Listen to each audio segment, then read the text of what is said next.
because you're remembering something someone said to you. You might be offering your vibration because of something you're thinking about saying or because of something you're doing. It could be something you're observing in your present or remembering from your past or imagining in your future, but something that you're focused on right now has got you activating a vibration.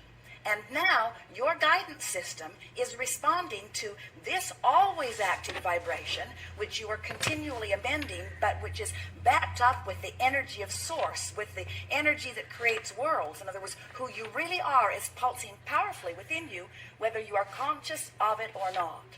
And what you are thinking about right now is pulsing powerfully within you, whether you are conscious of it or not.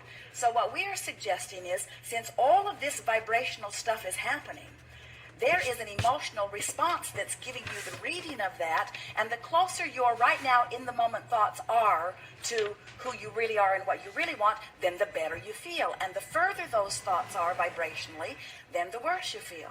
So when you begin saying, I care how I feel because how I feel is my indication of my alignment, of my energy balance, of my allowing.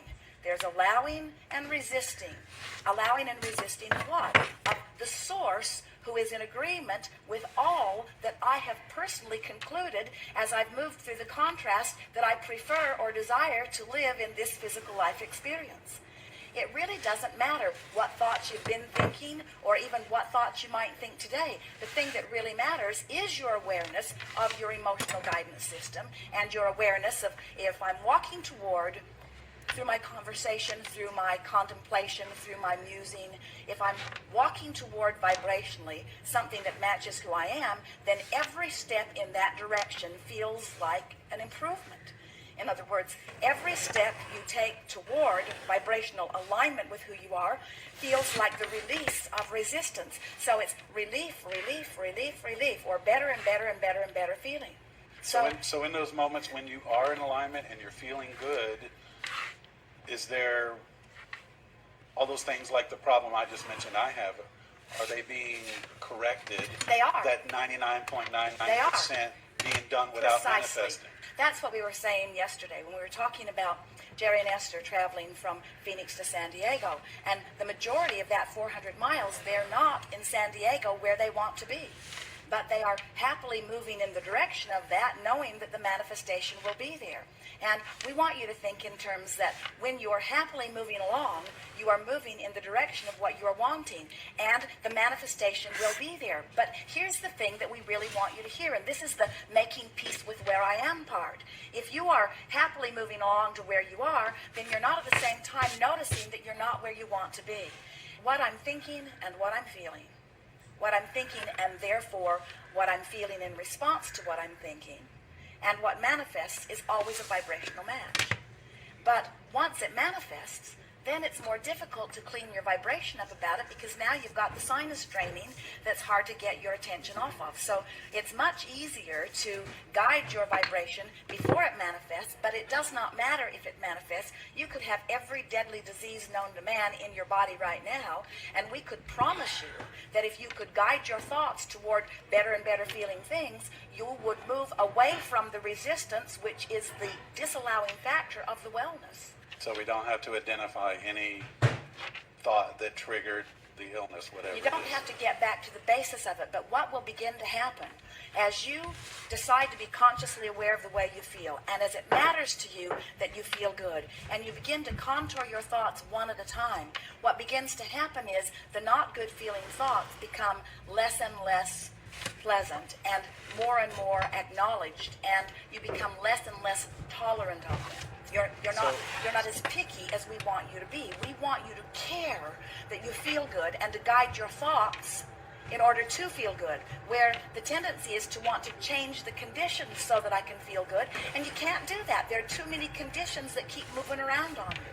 So there is a cure-all, and that's just feeling good all the time. That is the fountain of youth. It is the river of wellness. It is the stream of abundance. It is the way to all things that are important to you. It's feeling good. And so when you realize that you have control of the way you feel and you start exercising, now we would encourage all of you, start with easy things.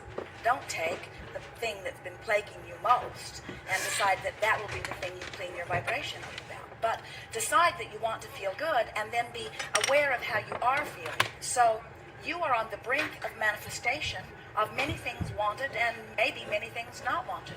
And you can tell by the way you feel in this moment which of those you are walking toward. So every ornery moment is a moment closer to a manifestation that did not just come out of the blue. You've been working hard at it. Every emotional step along the way is a step closer to some of these manifestations. So your inner being is always calling you toward the things that it knows you want and that it knows you will like when you get there, you see. So Joseph Campbell said, follow your bliss, and we think that there were no better words that were ever spoken by a human tongue. If you were following your bliss, you would be following the trail to vibrational alignment. You would be in vibrational alignment with all of the things that you have added to the clear being that you are. In other words, you would be tuned in, tapped in, turned on. You would be thriving in all ways. But we notice that sometimes you can't get a whiff of bliss, especially when your sinuses are clogged up. In other words, sometimes if you are frustrated or in despair or something is happening, you don't have vibrational access to those wonderful thoughts, and that is the thing that we think is sort of stuck in the craw of so many, because when we say you create your own reality and the way you feel is your indication of how you're doing, and you're dealing with some situation that is clearly not in alignment with what you want, it's normal that when you are looking right at something that is clearly not what you want, that you're going to have negative emotion. We do not want to give you the impression that we want you to rid yourself of negative emotion. We would not ask of that any more than we would say lose the sensitivity in your fingertips. I understand that. We want you to be aware of negative emotion, and we want you to bless negative emotion. We want you to appreciate negative emotion for the guidance that it gives you. And so let's get around to this making peace with where you are. As you are living something less than what you want, and you are clear that you would like it to be different than it is, and you're mad at yourself that it isn't different than it is, that self-directed anger, does it feel good or bad? Doesn't feel good. It doesn't feel good. And so when you find yourself there, say to yourself, I'm going to do my best now in my awareness of this emotion to find the best feeling thought I have access to. Not the best feeling thought I've ever thought, and not the best feeling thought anybody has ever thought. I'm not trying to mimic my bright-eyed, bushy-tailed Abraham friend. I wish that person would go away, frankly. Just to do the best I'm just going to do the best I can right now. And when you are in fear or even despair, and you reach into that breath of fresh air that revenge will give you, and you acknowledge that this revenge does feel better than that fear or despair that I was feeling before, the key to this deliberate reaching for a thought that you have access to is to stop and say, I have deliberately chosen this improvement, and I do feel better. And this is where the emotional journey comes in. We want you to care right along while you're suffering with your sinuses. We want you to care about what your emotional response is to it. And we want you to take your attention away from the physical discomfort if you can, and put more of your attention upon the improvement of which you have utter control. And what you'll notice is when you make yourself feel better, say to your friends, I'm really, really angry, and if you don't like it, then stay clear of me, but I feel so much better than where I was. I'm going to beat this drum for a while because I want to be sure that I'm stable here so that I can move on to the next. And when you show yourself that you can do that, then you will feel a relaxing come over you, because you will realize that you truly can go anywhere that you want. Do we add, in addition to reaching for the better thought, does it help to sort of pull yourself into that new reality without the sinus problem by imagining or shooting a rocket of desire that I want clear and free sinuses and focus on that? Will that help pull you to it? Well, it would. Now, if you were in frustration and you were then just wanting to fan the flames of your desire, so you imagine what it will be like, you possibly could make that jump. It depends upon how you feel. In other words, it's a good recommendation to reach as far up the emotional scale as you can, understanding that if you don't reach that far, you can just start where you are. And not get frustrated about not getting there But fast. that's precisely what we were about to say. What we've noticed with so many of you is if you try to reach further than you can and you fall in the crevasse, then you just get more irritated, and usually you don't, in that moment at least, do much good work about moving out. But eventually what happens is you watch for every opportunity. In other words, you could be bogged down in traffic and frustrated about that every day, and that could be the basis of your sinus situation. In other It's words, funny you say that. I don't like traffic. you could be irritated with the atmosphere. You could be irritated with the smog. In other words, those kinds of thoughts over a steady basis, where you beat the drum of it, so that 99% of that was in place, and then one day, out of the blue, here come the sun. And then once they've come, then you don't usually do anything to clean up the vibration about it, and so then it just self-perpetuates, because now you're looking at what is, and so you're offering even more of a vibration about what is. Things that show up on us physically, our physical bodies, we create. Someone who manifests something on their body, and I'll use the extreme, a mole with hair growing on it out of your forehead. I know a person didn't think, God, I'm so scared I'm going to get a mole with hair on it out of my forehead. So how does something like that manifest? Usually the vibrational set point on the emotional scale that causes that is an attitude of self-awareness, self-criticism, self-consciousness. I want to look good. I fear that I don't. I want to look good. You're looking at me, and I can tell that you don't think that I do look good. In other words, it's usually a soft vibration. In other words, let's talk about these, because the different set points. So, what do you think, from what you know of the emotions that you feel, what do you think would be a logical equivalent in terms of physical disallowance of well-being? Now let's start this in the right way.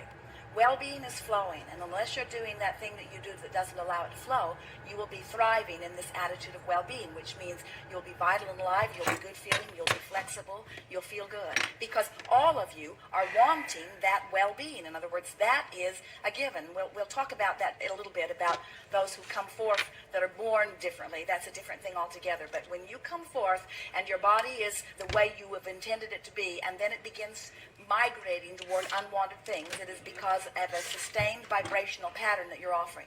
So what do you think would be a vibrational equivalent in terms of diagnosis to overwhelmment and frustration?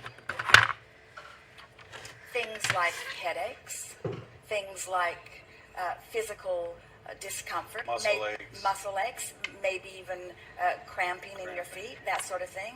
Things that can rather easily be resolved because there's not much tension in that. So then what do you think would be a vibrational equivalent to something that is like despair or fear? Something a little more chronic. Something much more serious. Something that replicates your feeling of powerlessness. Something bad like cancer. Exactly. Heart disease, Something or something that where they would say to you, we have very little control over this, because it replicates your feeling of lack of control. That you have no power in your life. So where do you think strokes and heart attacks would fall? Rage, anger, in other words, for the most part. Now, of course, there are exceptions to this, and the reason that it is really not accurate for us to try to nail any disease to any exact emotion is because everyone has different emotional set points relative to different things in their life. But if there is something in your life that is really, really bothering you, meaning that you're giving it a lot of attention, and it's interesting as we watch you have come into this environment of deciphering contrast in order to give birth to desires. But we notice that in that deciphering process, the first thing that you usually do is identify what is wrong. And there's a tendency to get too hung up for too long on what is wrong and not fast enough turning your attention to the desire that is born out of your awareness of what is wrong. And so when you beat the drum of something that's bothering you, you tend to work a little groove into that set point. And so in time, you just, without meaning to, we call it not having vibrational awareness. But we don't want to call it unconscious because the guidance is always there. So we want to call it ignoring the way I feel because someone outside of me has said that I'm not supposed to feel good. Somebody outside of me has said it's better for me to do what they say I should do than to do what I want to do or what would feel good to me to do it.